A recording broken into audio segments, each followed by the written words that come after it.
Chandrayaan 3 mission का countdown शुरू हो गया है। चंद्रयान 3 भारत का सबसे महत्वाकांक्षी स्पेस मिशन है और बेहद रोमांचक क्षण है। लॉन्चिंग डेट की घोषणा भी कर दी गई है।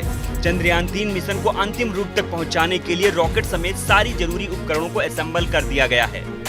इसके अलावा यान के सारे जरूरी टेस्ट कर लिए गए हैं। लॉन्चिंग के साथ ही भारत स्पेस में नई गौरव गाथा लिखेगा। चंद्रयान 3 भारत के लिए तो बेहद खास है ही, अपितु दुनिया भर की स्पेस एजेंसियों की नजरें भारत के चंद्रयान 3 पर टिकी हुई हैं। श्रीहरिकोटा में सतीश धवन अंतरिक्ष केंद्र से लॉन्च किया जाएगा।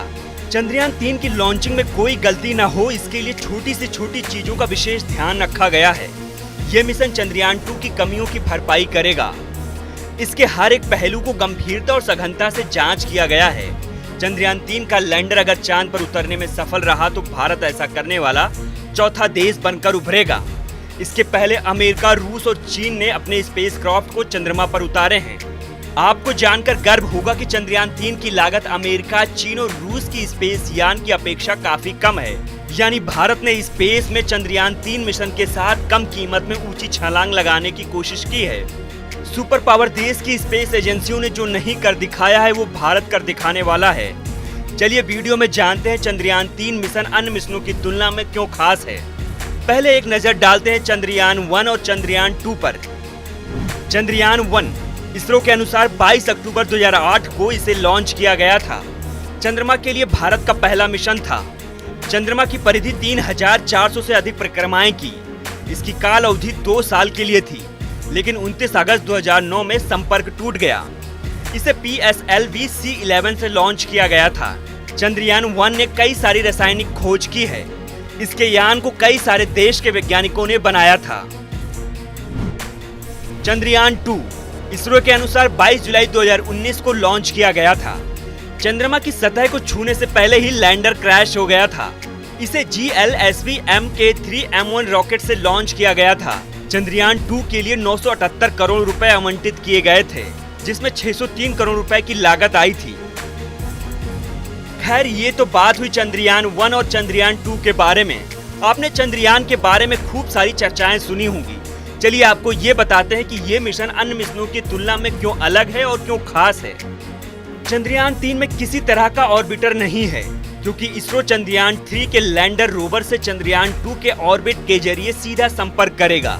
यानी आसान भाषा में समझे तो ये चंद्रयान 2 का ऑर्बिट बैकअप के लिए चांद की कक्षा में मौजूद है। इसलिए चंद्रयान 3 में ऑर्बिट नहीं है।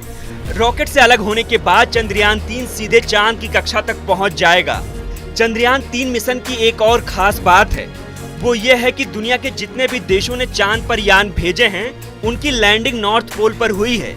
लेकिन चंद्रयान 3 पहला ऐसा स्पेस मिशन है जिसकी लैंडिंग साउथ पोल पर होगी। चंद्रयान 2 को भी चांद के दक्षिणी ध्रुव पर ही लैंड कराया गया था। ये अनोखा प्रयोग करने वाला भारत पहला देश है। चंद्रयान 3 के लैंडर में 4 पेलोड हैं, जबकि 6 चक्के वाले रोवर में 2 पेलोड हैं। चंद्रयान 3 मिशन के साथ कई प्रकार के वैज्ञानिक उपकरणों को भेजा जाएगा, जिसमें लैंडिंग साइट के आसपास की जगह में चांद की चट्टानी सतह की परत, चंद्रमा के भूकंप और चांद की सतह पर प्लाज्मा और मौखिक संरचना की थर्मल फिजिकल प्रॉपर्टीज की जानकारी मिलने में मदद हो सके। चलिए अब जान लेते हैं चंद्रयान 3 का मुख्य उद्देश्य क्या है। चंद्रयान 3 पर सॉफ्ट लैंडिंग का प्रदर्शन कराना, रोवर को चांद की सतह पर चलाकर दिखाना, लैंडर और रोवर की मदद से साइंटिफिक जांच करना, चंद्रमा पर पड़ने वाली रोशनी और रेडिएशन का अध्ययन करेगा, लैंडिंग साइट के आसपास भूकंपीय गतिविधियों की स्टडी करेगा। चंद्रयान 3 मिशन की सबसे खास और अहम बात है इसकी लागत। इस मिशन की लागत जानकर पूरी दुनिया की स्पेस एजेंसियां हैरत में आ जाएंगी। इसकी लागत चंद्रयान 1 और चंद्रयान 2 की अपेक्षा बहुत कम है। इस मिशन का बजट 651 करोड़ रुपए बताया जा रहा है। हालांकि इसरो के वेबसाइट पर इसकी लागत की जानकारी अभी उपलब्ध नहीं कराई गई है। ये आंकड़े मीडिया के हवाले से हैं। फिलहाल भारत चंद्रयान 3 लॉन्च करके इतिहास रचने की कोशिश में है।